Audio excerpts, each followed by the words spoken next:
Write down what you love about yourself right now. All the great things about you right now, write them down. Hey guys, Vicky Lemons here and welcome to my channel.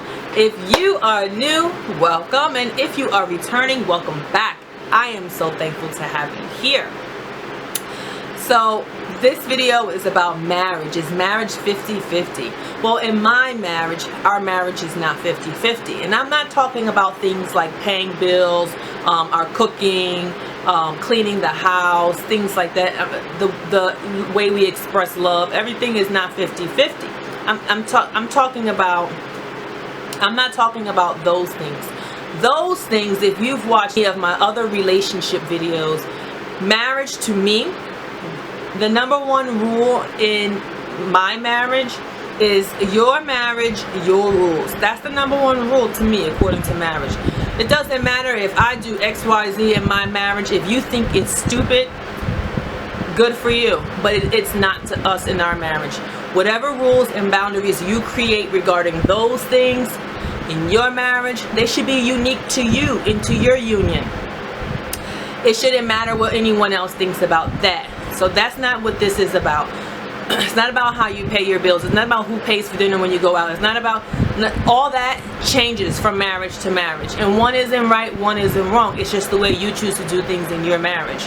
Now, with that being said, where I do think what I have learned in my marriage is when a marriage is 50-50 in the realm of completion, that's where it can negatively affect the marriage. Here's what I mean.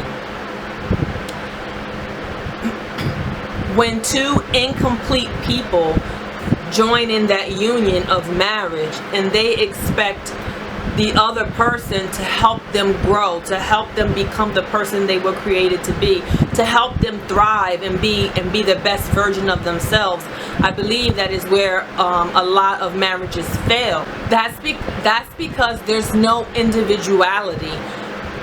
You are not one identity. You are two individuals on two separate journeys together to encourage and support each other, for each other to be the best version of themselves, so that they can be in a union with you and you can be in a union with them at your most complete self.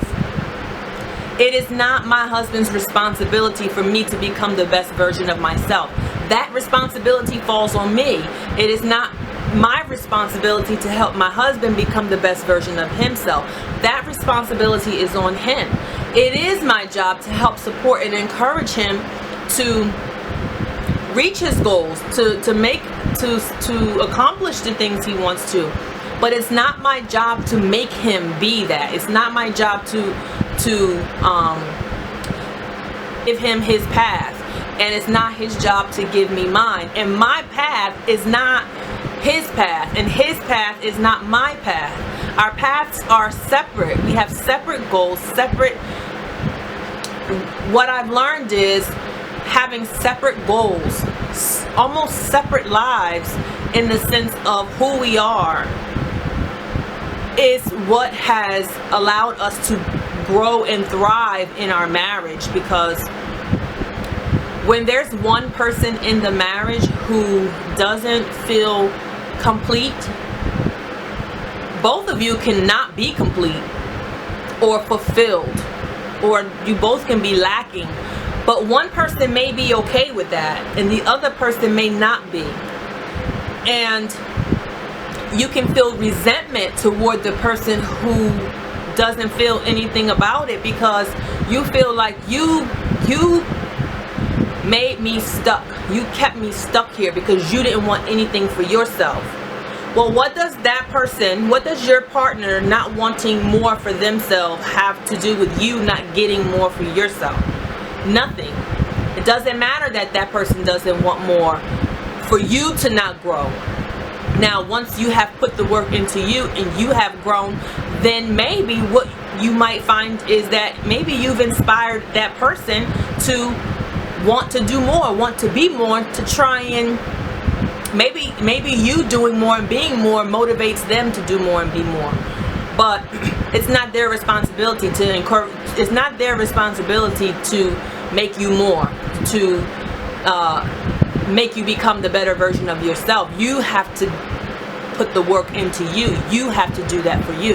That's why a lot of times you see when couples separate and they divorce, you'll see that one of the two will say, well, I live my life so free now because I'm not stuck with this one. Now I go travel. Now I go do this. Or I lost weight because now I'm fine and sexy, and he doesn't even deserve me, or she doesn't even deserve me. Now I'm fit, or whatever. You could have been that person in your marriage.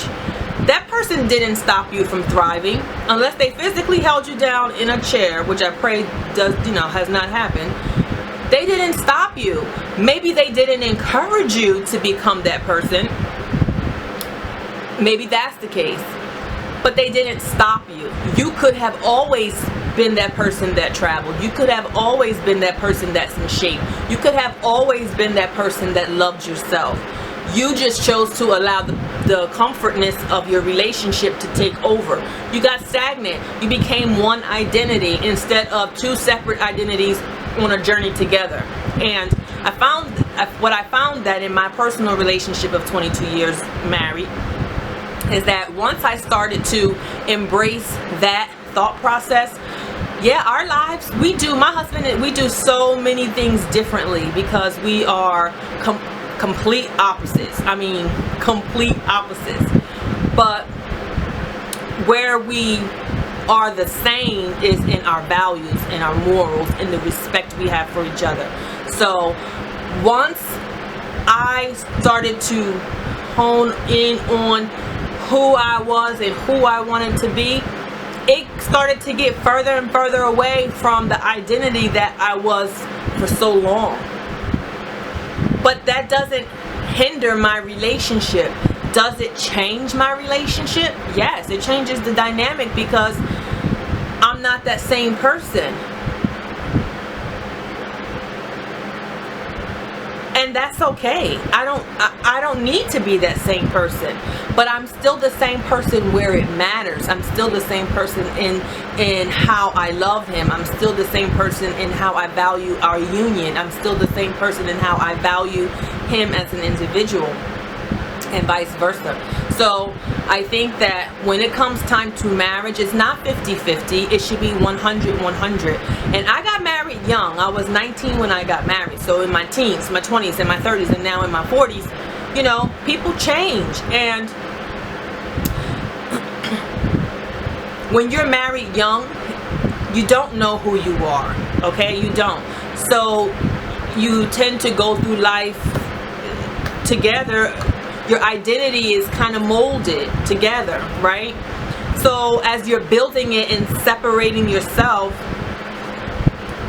it can look like you're growing apart if you don't look at it as we're not growing apart. I'm growing into who I was created to be. You're growing into who you were created to be. And we're going to go on this journey together as our own individual person with our own individual goals, sharing a love and a life together. And once we hit that point in our marriage, it was like a 180. And he accepts and encourages me to be who I was called and created to be, and vice versa. Because I want a partner who is 100% his most authentic self. If he chooses to jump out of planes because he likes craziness like that and exciting things like that, and I don't like those things, but I like to have deep conversations and creativity and sewing and shopping.